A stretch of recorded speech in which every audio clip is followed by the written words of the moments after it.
Hello everyone, welcome back to our channel future study.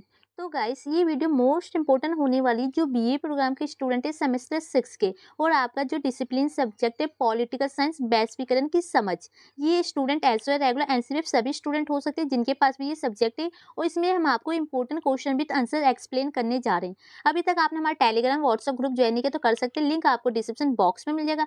अगर किसी भी स्टूडेंट को इस पीडीएफ को परचेज करना है जिसमें आपको most important question with answer मिलेंगे, टोटल 18 क्वेश्चन है, और ये पीडीएफ आपको 50 रुपये में सेंड कर दी जाएगी। जिसे चाहिए आप व्हाट्सअप नंबर पर मैसेज कर सकते हैं, ठीक है। और पूरे आपके सिलेबस के अकॉर्डिंग जितने भी क्वेश्चन है, और ये क्वेश्चन आपके पेपर में आप कह सकते हैं पूरे 99% है, ये इन्हीं में से आपके क्वेश्चन देखने को पेपर में जरूर मिलेंगे, क्योंकि इससे पहले भी हमने काफी वीडियो बनाई है, सभी क्वेश्चन आते हैं जो हम आपको बताया करते हैं, ठीक है।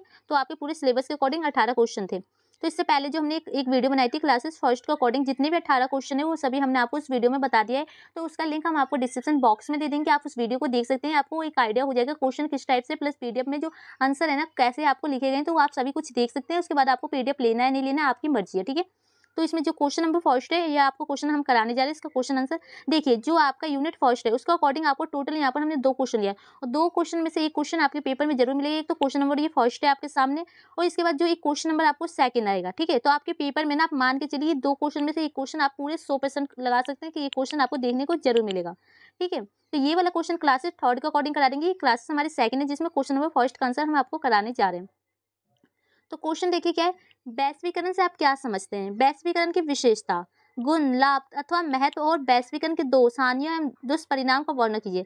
तो सबसे पहले आपको क्वेश्चन में क्या पूछा गया, सबसे पहले आपको बताना है कि जो वैश्वीकरण है क्या समझते हैं, या वैश्वीकरण क्या होता है, या वैश्वीकरण की आपको परिभाषा या अर्थ कैसे आप दे सकते हैं, ये आपको बताना है, ठीक है। इसके बाद आपको पूछा जा सकता है कि जो वैश्वीकरण के गुण, लाभ, विशेषता ये सभी एक ही होती है, ये बताइए।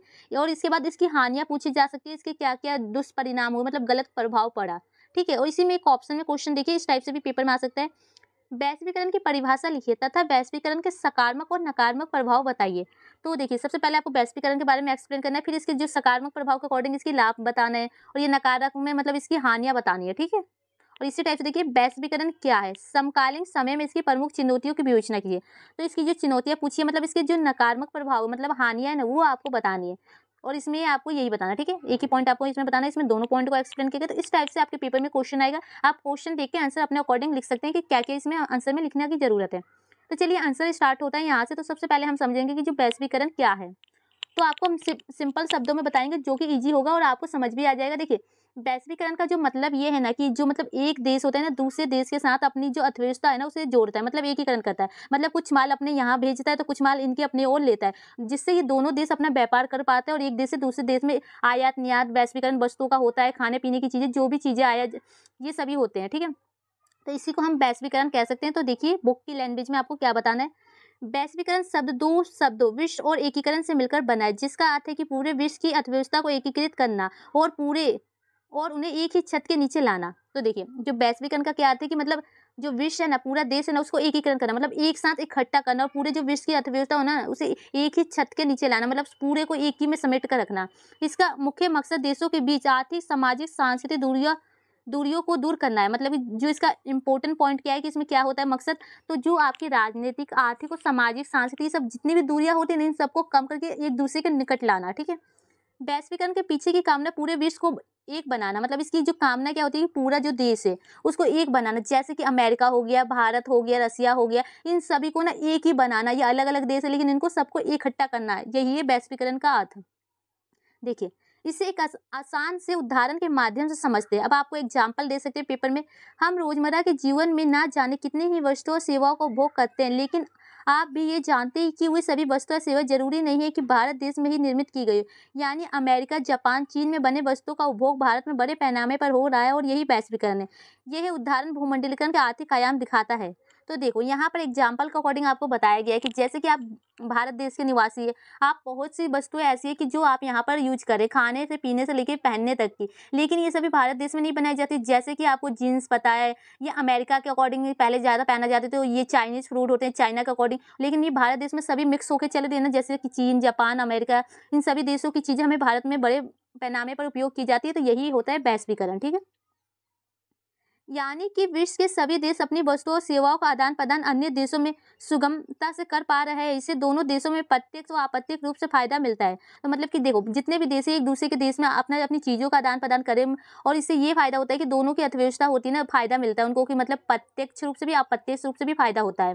भारत में अगर जापान में बनी वस्तुएं बिक रही है तो इससे जापान और भारत दोनों को आर्थिक रूप से फायदे मिल रहे हैं। अगर भारत की कोई चीज़ है तो वो जापान में बिकेगी तो दोनों देश को फायदा होगा। अगर जापान की चीज़ है तो भारत में बिकेगी तो उसे भी दोनों देश को बराबर का फायदा होता है। वो तो मतलब अर्थव्यवस्था में वृद्धि होती है, आर्थिक विकास होता है। ठीक है, तो ये आपको अच्छे से समझ में आ गया कि वैश्वीकरण क्या है। किसी भी क्वेश्चन के अकॉर्डिंग वैश्वीकरण के बारे में कोई सा भी टॉपिक है, सबसे पहले आपको ये पॉइंट लिखने इतने, क्योंकि आपको एक्सप्लेन करना होगा, परिचय में डाल सकते हैं या एक्सप्लेन कर सकते हैं। वैश्वीकरण के अकॉर्डिंग ये पॉइंट आपको जरूर लिखना है। और इसकी परिभाषा देखिए, वैश्वीकरण के अकॉर्डिंग क्या लिख सकते हैं। तो यहाँ पर 2 राइटर की परिभाषा लिखी गई है, आप पेपर में सिर्फ एक के लिख सकते हैं। ठीक है, तो जैसे कि हम सेकंड वाले की आपको बताते हैं। अब भूमंडलीकरण का अर्थ सारी दुनिया को एक ही रंग में रंगना। स्पष्ट रूप से कहा जाए तो अमेरिका सांस्कृतिक जीवन शैली को सारे संसार में लादना। तो देखिए, जो भूमंडलीकरण का क्या अर्थ है, आपको एक चीज़ और बता दें कि अगर पेपर में भूमंडलीकरण पूछा जाए या वैश्वीकरण पूछा जाए तो इन दोनों वर्ड का मतलब सिर्फ एक ही होता है। ठीक है, तो कंफ्यूज नहीं होना है। तो मतलब कि जो वैश्वीकरण का अर्थ यही है कि मतलब सारी दुनिया को एक ही रंग में रंगना, कि मतलब इकट्ठा करना। जैसे कि जो अमेरिका की सांस्कृतिक जीवन है वो पूरे संसार में फैल जाए, भारत देश में, जापान में, उड़ीसा में, सभी में इसका इस्तेमाल किया जाए। तो ये आपको समझ में आ गया। अब देखिए, आपके पेपर में आ सकते हैं वैश्वीकरण की विशेषता बताइए। तो ये आपको ये लिखने पॉइंट। भौगोलिक दूरियों का सिमटना। वैश्वीकरण की प्रक्रिया में यातायात एवं संचार के साधनों में क्रांतिकारी विकास के फलस्वरूप भौगोलिक दूरियां सिमट गई है। फोन, कंप्यूटर, इंटरनेट के माध्यम से समूचे विश्व को हम अपने स्टडी रूम से ही संपन्न कर सकते हैं। तो देखो, भौगोलिक दूरियां का जो सिमटना मतलब कम हो जाना, इसका मतलब ये है कि देखो, जितने सारे संसाधन होते हैं सभी को आपको पता है, इलेक्ट्रॉनिक के अकॉर्डिंग, फोन के अकॉर्डिंग, इंटरनेट के अकॉर्डिंग आप कोई भी चीज़ें घर बैठे प्राप्त कर सकते हैं। अपनी स्टडी रूम में बैठे बैठे आपको जो भी जानकारी चाहिए सभी के बारे में आपको जानकारी इंटरनेट के द्वारा, अपने कंप्यूटर के द्वारा, फोन के द्वारा प्राप्त कर सकते हैं। तो ये होता है कि मतलब कि पूरे भौगोलिक क्षेत्र को समेट गया है, छोटा सा समूह बन गया है इसके द्वारा। सेकंड पॉइंट है इसका, देखिए, एक नई संस्कृति का उभरना, मतलब एक जो नई तरह की संस्कृति होती है ना, उसका उभरना, सामने आना।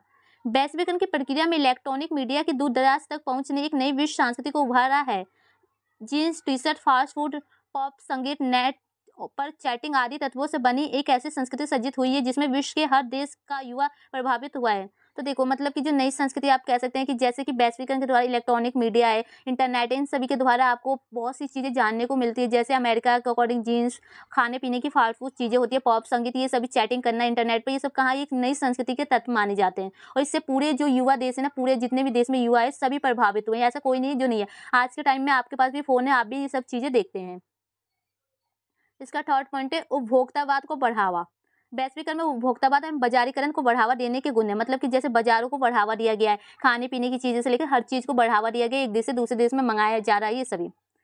इसका फोर्थ पॉइंट है कि श्रम बाजार का विश्वव्यापीकरण। वैश्वीकरण की प्रक्रिया में एक विशेषता श्रम बाजार के विश्वव्यापीकरण की भी है। सन 1965 में लगभग 7.5 करोड़ लोग एक देश से अन्य देशों में रोजमर्रा के कारण प्रवासित हुए थे, और वही आंकड़ा 1999 में वर्ष में 12 करोड़ पहुंच गए। वर्तमान में इसमें वृद्धि हुई है। तो मतलब देखो, जैसे आपको रोजगार की तलाश में, बाजार की तलाश में, आपको खाने पीने की चीज़ें के अकॉर्डिंग आप अपने घर का खर्चे चलाने के लिए एक देश से दूसरे देश में आप जा रहे हैं, और यही संख्या बढ़ती जा रही है। इसी कारण आप कह सकते हैं कि जो विश्वव्यापी हो रहे हैं, मतलब एक देश के लोग दूसरे देश में जा रहे हैं रोजगार के लिए।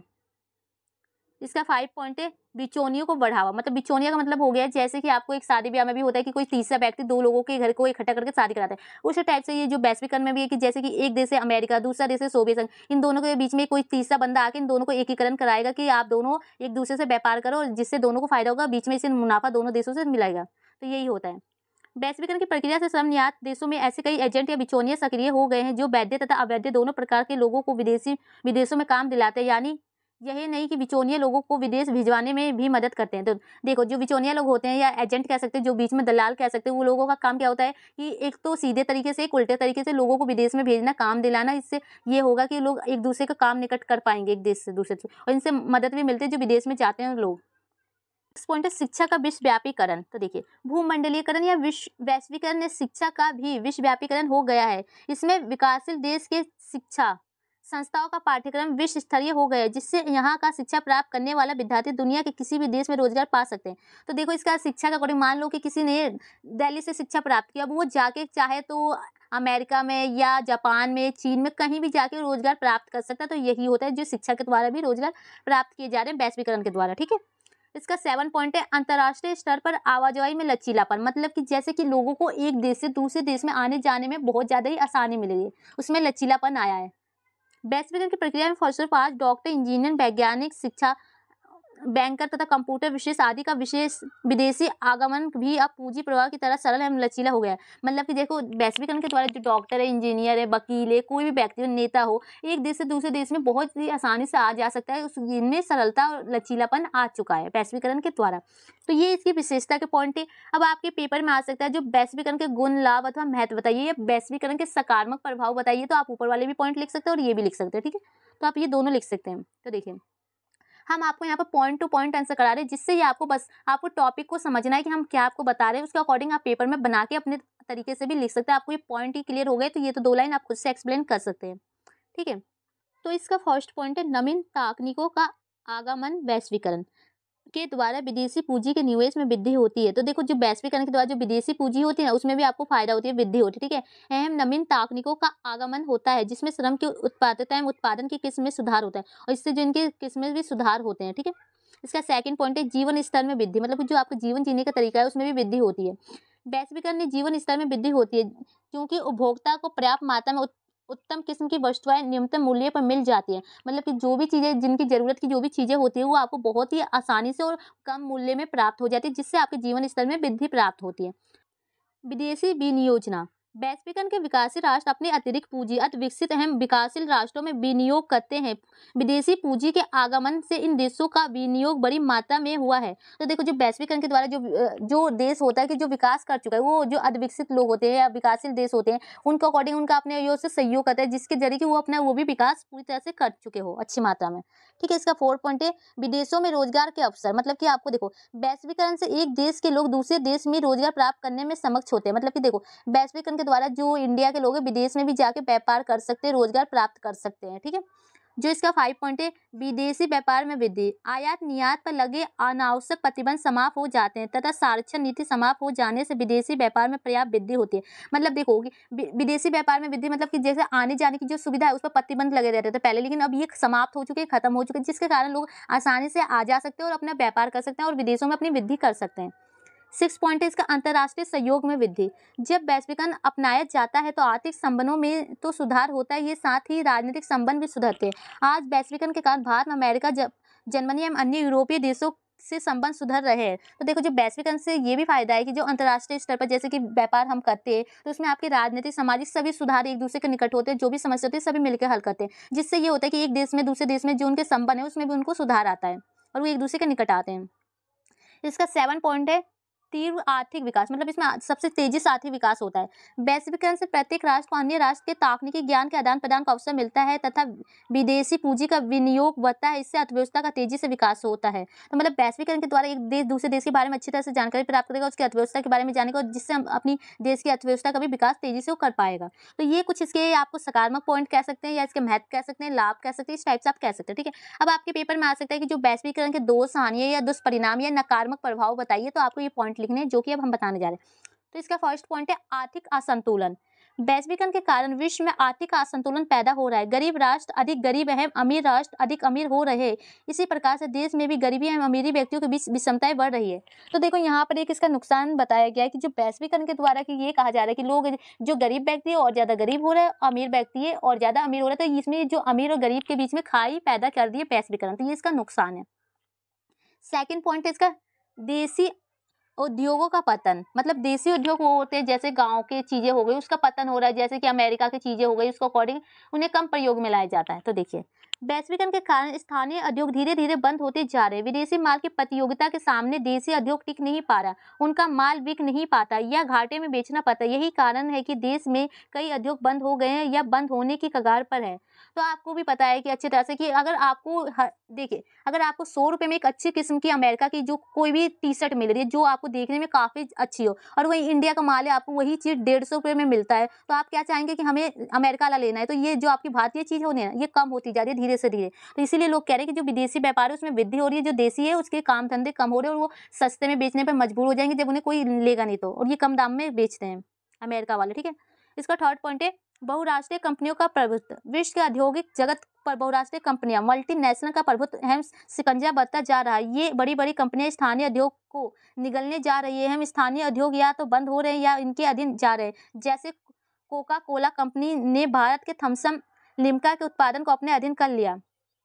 तो यहाँ पर देखिए, जो बहुराष्ट्रीय कंपनियां, मतलब कि जो बड़ी बड़ी कंपनियां होती है ना, जो छोटी छोटी कंपनियों को अपने अधीन ले लेती है, अपने अंदर ले लेती है कि तुम हमारे अंदर काम करोगे। जैसे कि एग्जाम्पल के लिए कि जो भारत की कोका पेप्सी वाली जो कंपनी होती है, इसको ना जो भारत के थम्सअप निम्का होती है, इसने अपने अधीन ले लिया है। ये बड़ी कंपनी, ये छोटी थी तो वो अपने अंदर लेके इसको कार्य कराती है। फिर इसका 4 पॉइंट है बेरोजगारी में वृद्धि। अब इसमें जो बेरोजगार व्यक्ति है उसमें बहुत ज्यादा ही वृद्धि हो रही है।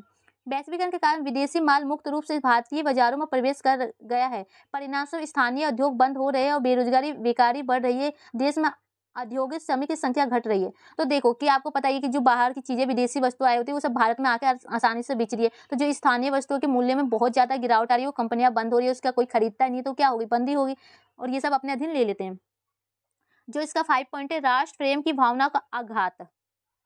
वैश्वीकरण राष्ट्र प्रेम एवं स्वदेश की भावना को आघात पहुंचा रहा है। लोग अपनी विदेशी वस्तुओं का उपयोग करना शान समझते हैं और देसी वस्तुओं को घटिया योग समझते हैं। तो देखिए यहाँ पर जो बताया गया है कि 5 पॉइंट है राष्ट्र प्रेम की भावना को मतलब कि नुकसान पहुंचाया जा रहा है। कैसे? तो जो वैश्वीकरण के द्वारा ये समझा जा रहा है कि जो बाहर की चीजें, जो विदेशी चीजें, उनको बहुत ही अच्छी क्वालिटी की समझते हैं लोग और उनका सबसे ज्यादा उपयोग और प्रयोग करते हैं। लेकिन जो यही बात की जाए देसी वस्तुएं, मतलब जो अपने भारत देश की, इनको त्याग देते हैं, इनकी उपयोग नहीं करते, इनकी कोई भी कीमत नहीं समझते वो अपनी नजर में। जो 6 पॉइंट है अंतर्राष्ट्रीय संस्थाओं का दबाव। अंतर्राष्ट्रीय मुद्रा कोष, विश्व बैंक, गेट आदि अंतर्राष्ट्रीय संस्थाओं के दबाव में सरकार काम कर रही है। हितों की अवहेलना करके सरकार को इनकी सत्य माननी पड़ती है। भारत जैसे राष्ट्र को अपनी आर्थिक, वाणिज्य अहम वित्तीय नीतियां इन संस्थाओं के निवेशों के अनुसार बनानी पड़ रही है। तो देखिए जो अंतर्राष्ट्रीय संस्था पर दबाव डाला जा रहा है, कौन? तो ये जो विदेशी कंपनियां होती है वो सब दबाव डालती है कि सरकार उनके अकॉर्डिंग कार्य करेगी और उनको मानना भी पता है आर्थिक अकॉर्डिंग वो उनकी काफी ज्यादा उनको कमी होती है, नुकसान होती है। तो ठीक है, अब देखिए इसका 7 पॉइंट एंड लास्ट पॉइंट आप इसे कह सकते हैं आर्थिक अकॉर्डिंग। देखिए वैश्वीकरण अविकसित एवं पिछड़े हुए राष्ट्रों को विकसित राष्ट्रों का गुलाम बना रहा है। तो मतलब कि जो राष्ट्र अपना विकास नहीं कर पाए, अविकसित है, तो जो वैश्वीकरण जो राष्ट्र विकास कर चुके पूरी तरह से, वो अपने गुलाम बना रहे हैं। ठीक है, इसके कारण पिछड़े हुए राष्ट्र अमेरिका जैसे विकसित राष्ट्रों की ओर उचित अनुचित बात को बनाने के लिए मजबूर हो रहे हैं। तो देखो जो कि सबसे ज्यादा देश की बात की जाए, जो संपन्न देश है अमेरिका, तो इसके कारण जो इसके नीचे जितने भी देश आते हैं वो सबको अपने अधीन बनाने जा रहे हैं और वो देश मजबूर हो गए इनके अधीन बनने के लिए भी। तो यही गाइस इसका पॉइंट था जो कि हमने आपको इसमें अच्छे से एक्सप्लेन कर दिया। वीडियो को कम से कम 1 से 2 बार अच्छे से देखिएगा और आपको समझ आ जाएगा। और ये क्वेश्चन मोस्ट इंपोर्टेंट है आपके पेपर में। वैश्वीकरण के सकारात्मक नकारात्मक प्रभाव पूछे जरूर जाएंगे। वैश्वीकरण होता क्या है ये तो पूछा ही जाएगा। और देखिए एक क्वेश्चन ये है आपका क्वेश्चन सेकंड, इसको एक बार समझिए। आपके पेपर में आएगा वैश्वीकरण के आर्थिक, तकनीकी, राजनीतिक, सामाजिक और सांस्कृतिक आयाम की विवेचना कीजिए। तो इसमें आपको इनके आयाम के बारे में बताना है। इसी टाइप से जो आपके आ सकता है, वैश्वीकरण का अर्थ एक रूपीकरण नहीं, वैश्वीकरण ने तकनीकी और सांस्कृतिक आयाम के संदर्भ में कथन का, इसका मतलब बताना है इसके बारे में। तो देखिए इसमें ये क्वेश्चन तो मुश्किल है, इस टाइप से पूछे, इस टाइप से आपसे पेपर में पूछा जाएगा सिंपल क्वेश्चन कि वैश्वीकरण का आर्थिक प्रभाव बताइए या वैश्वीकरण के राजनीतिक प्रभाव बताइए या वैश्वीकरण के विभिन्न प्रभाव बताइए। तो आपको इसके अकॉर्डिंग जितने भी ये 5 पॉइंट यहाँ पर दिखे हैं सभी को यहाँ पर एक्सप्लेन किया गया है। सबसे पहले परिचय, फिर इसके जो राजनीतिक सकारात्मक नकारात्मक प्रभाव दोनों तरीके से आपको इस तरह से लिखा है और पेपर में भी आपको इसी टाइप से आंसर लिखने होंगे। ठीक है, तो इस क्वेश्चन का आंसर नेक्स्ट वीडियो में करेंगे। वीडियो अच्छी लगे तो लाइक शेयर कीजिएगा और पीडीएफ परचेस करनी है तो आप व्हाट्सएप पर मैसेज कर सकते हो। और इसमें 18 क्वेश्चन में से हमने कुछ 10 क्वेश्चन ऐसे बता रखे हैं जो आपके जिसके आगे इंपॉर्टेंट लिखे, जिससे आपको ये बेनिफिट ये होगा कि जिस क्वेश्चन के इंपॉर्टेंट लिखे ना 10 क्वेश्चन भी अगर आपने कर लिया पेपर में तो समझ लीजिए उसमें से 4 से 5 क्वेश्चन आपके पेपर में बन जाएंगे और आपको पेपर में सिर्फ 4 क्वेश्चन ही अटेंड करने होते हैं। ठीक है, तो वीडियो को शेयर कीजिए। Thank you.